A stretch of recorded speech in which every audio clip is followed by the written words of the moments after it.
siklus pengeluaran. Nah, siklus pendapatan itu masuk ke perusahaan ya. Barang keluar, uang masuk kan gitu ya. Kalau siklus pengeluaran kebalikannya. Ya, siklus pengeluaran uang keluar, barang masuk. Tadi barang keluar, uang masuk.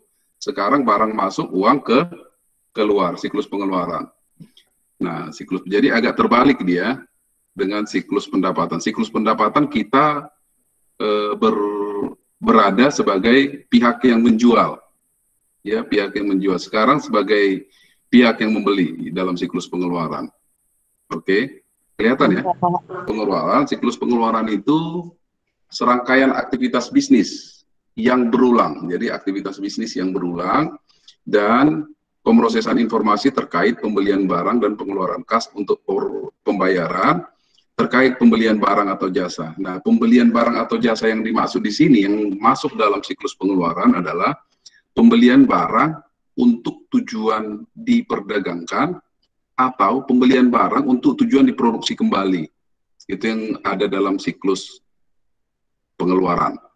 Jadi aset tetap juga itu adalah bagian dari siklus pengeluaran sebenarnya, tetapi dia nanti ada siklus tersendiri yang disebut dengan siklus aset tetap, gitu ya. Termasuk juga pembayaran gaji itu sebenarnya termasuk dalam siklus pengeluaran kalau kita lihat sifatnya, namun karena agak berbeda, nanti ada siklus tersendiri namanya siklus manajemen sumber daya manusia, pembayaran gaji. Ya, jadi siklus pengeluaran ini hanya terkait dalam pembelian barang dan jasa untuk penjualan atau produksi, gitu ya, tidak termasuk pembelian aset tetap atau pembayaran hutang atau gaji. Ya, nah apa aktivitasnya? Aktivitas dalam siklus ini mulai dari pemesanan barang, ya, barang dagang, barang perlengkapan, bahan baku, perlengkapan, atau pemesanan jasa. Setelah dipesan, aktivitas berikutnya menerima barang, ya, menerima barang atau jasa. Kemudian mengotorisasi faktur dari pemasok. Jadi pemasok nanti akan memberikan faktur. Nah, sebelum dicatat dia diotorisasi dulu. Nah, mengotorisasinya gimana? Dia disesuaikan dulu dengan dokumen yang lainnya. Kemudian ada aktivitas pengeluaran kas. Ya, jadi ada 4 aktivitas atau transaksi yang terkait dengan siklus pengeluaran. Kemudian dokumen apa yang digunakan dan catatan akuntansi apa yang digunakan dalam siklus ini? Ya, dokumen apa yang digunakan? Pertama adalah permintaan pembelian. Permintaan pembelian. Kemudian ada order pembelian. Kemudian ada laporan penerimaan barang. Kemudian bukti kas keluar dan cek. Sebenarnya ini dokumen internal semua. Ada satu lagi yaitu faktur pemasok. Faktur pemasok. Ya, ada satu lagi faktur pemasok. Nah, faktur pemasok ini dari eksternal yang diterima oleh entitas ketika barang sudah diterima. Kemudian catatan akuntansi yang digunakan adalah kartu sediaan. Ini bukan kartus ya, kartu sediaan. Kemudian ada kartu gudang. Kira-kira ada nggak tahu apa beda kartu sediaan dengan kartu gudang? Nah, kartu sediaan ini kalau kamu ingat waktu semester 1 atau semester 2 dan semester 3, kamu kan ada membuat kartu sediaan dalam sistem sediaan perpetual, ya, dalam sistem sediaan perpetual. Nah, itu kartu sediaan. Nah, apa informasi yang ada di dalam selain unit, ya, unit berapa unit yang tersisa, kemudian juga ada harga sediaannya, kemudian ada berapa saldonya. Itu kartu sediaan. Kartu sediaan ini letaknya di mana? Biasanya kalau dalam sistem manual, kartu sediaan itu dipegang oleh bagian akuntansi. Ya, jadi disebut dengan pengendali sediaan. Ya, kartu sediaan itu letaknya di bagian accounting atau bagian keuangan juga ya. Kalau misalnya bagian keuangan akuntansi diletakkan di fungsi keuangan. Kemudian kartu gudang ini kartu yang dipegang oleh bagian gudang. Ya, bagian gudang. Apa bedanya? Nah, kartu sediaan ini tadi ada harga untuk setiap sediaan. Kartu gudang itu biasanya tidak ada harganya. Ya, nggak ada harga barang. Kenapa begitu dihilangkan? Supaya bagian gudang tidak tahu berapa harga barang tersebut untuk menghindari kecurangan. Nah, seharusnya kartu sediaan dan kartu gudang ini akan menampilkan jumlah sediaan yang sama. Ya. menampilkan jumlah sediaan yang sama, tidak berbeda. Jadi setiap akhir periode atau secara periodik nanti oleh bagian internal auditor atau controller, dia harus mencocokkan saldo ini. Nggak boleh beda itu. Ya. Jadi tahu beda kartu sediaan dan kartu gudang. Ya. Kartu sediaan letaknya di bagian akuntansi sering disebut sebagai pengendali sediaan, bagi fungsi pengendali sediaan. Ya bisa kamu catat. Kemudian kartu gudang letaknya di bagian gudang.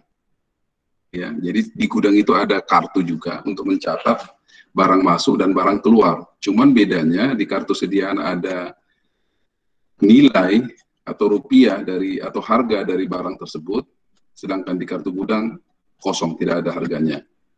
Ya. Kemudian catatan akuntansi berikutnya adalah jurnal pembelian. Jurnal pembelian juga kamu sudah pernah lihat di pengantar akuntansi atau akuntansi usaha dagang dan akuntansi aset. Kemudian ada lembar jurnal, ada kartu pemasok atau subsidiary ledger atau buku pembantu piutang. Kemudian ada buku besar untuk akun-akun pembelian, akun sediaan, gitu ya, akun hutang dan akun kas. Kemudian jurnal pengeluaran kas. Inilah catatan akuntansi yang ada dalam siklus pengeluaran. Ya, jadi artinya siklus pengeluaran itu harus lengkap dokumennya dan lengkap catatan akuntansinya. Itu ya. Nah, kita lihat berikutnya fungsi-fungsi apa yang terlibat. Ingat, saya pakai fungsi ya, bukan bagian. Bisa saja fungsi ini menjadi bagian. Kalau kamu ingat, apa arti fungsi? Apa arti fungsi? Ada yang tahu fungsi? Masih ingat arti fungsi? Fungsi itu bukan kegunaan. Itu yang sering saya katakan, fungsi itu bukan kegunaan, bukan manfaat. Fungsi itu adalah aktivitas yang dilakukan terus-menerus dan terkait dengan aktivitas lain. Jadi fungsi yang terlibat di sini adalah fungsi pengendali sediaan. Nah, kalau dalam sistem manual, fungsi pengendali sediaan ini dilakoni atau diperankan oleh bagian akuntansi. Jadi ada personil sendiri yang menangani kartu sediaan. Tapi dalam sistem terkomputerisasi, fungsi pengendali sediaan ini dipegang oleh komputer. Ya, sistem informasi telah memposisikan diri sebagai bagian yang mengendalikan sediaan. Nah, fungsi pembelian ini adalah fungsi yang melakukan pemesanan barang kepada pelanggan, penawaran harga dan melakukan tender. Jadi fungsi pembelian ini belum bisa ditangani oleh komputer, tapi dalam sistem electronic data interchange, pernah dengar electronic data interchange, EDI system. Jadi untuk perusahaan-perusahaan manufaktur kelas dunia, biasanya fungsi pembelian ini nggak perlu ada lagi, ya, fungsi pembelian ini.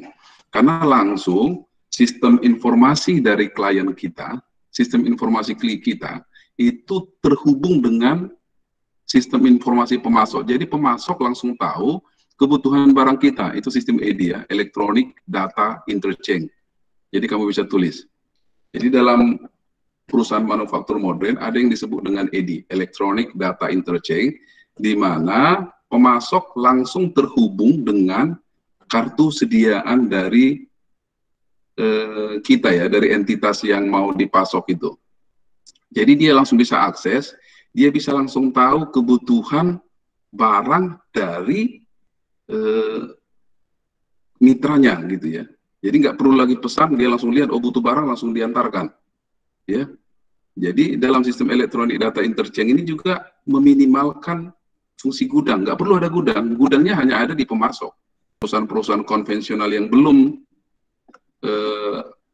memiliki sistem informasi yang bagus, maka dia perlu tetap memiliki bagian pembelian atau fungsi pembelian. Nah, kemudian fungsi penerimaan, ya, fungsi penerimaan ini juga wajib ada untuk memeriksa kuantitas dan kualitas barang.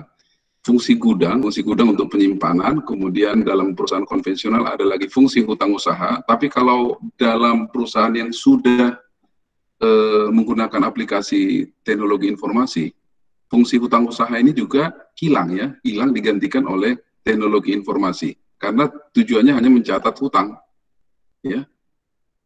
Kemudian ada fungsi pengeluaran kas, ini fungsi yang melakukan pengeluaran kas, mencatat cek dan lain sebagainya, mengeluarkan cek, kemudian mengotorisasi.